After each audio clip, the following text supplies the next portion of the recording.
La série noire se poursuit à Rust en Allemagne après un incendie en juin dernier.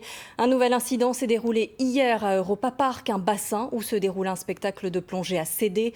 Des artistes mais aussi des spectateurs ont été blessés. Une enquête est en cours pour déterminer les causes de l'accident. David Meneux, Xavier Gannet.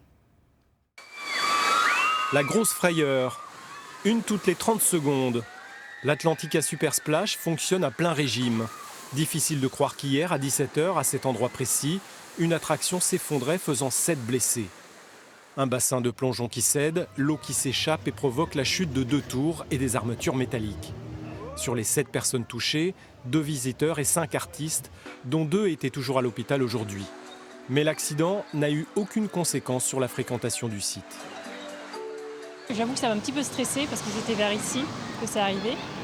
Mais je me suis dit que statistiquement, il ne peut pas y avoir des accidents 2 jours de suite. Donc on s'est dit on va y aller quand même. Il y a plein de personnes, ils ont l'habitude, ils ont des techniciens en permanence, donc non, ça craint pas. Ça fait la deuxième fois qu'on revient, l'année consécutive, les dernières années.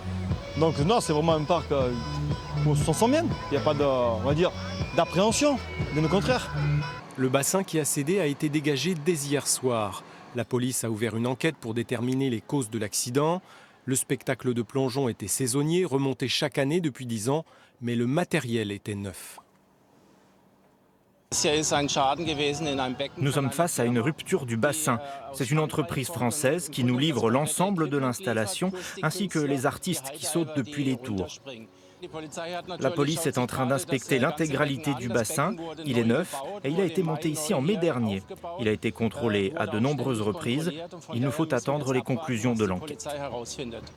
Europa Park estime que le site est parfaitement sûr. Il n'empêche qu'une fillette a été percutée par un petit train en octobre dernier et 2 incendies impressionnants se sont déclenchés. L'un en juin dernier dans la partie espagnole du parc, l'autre en 2018, dégâts considérables. Le parc avait rouvert le lendemain.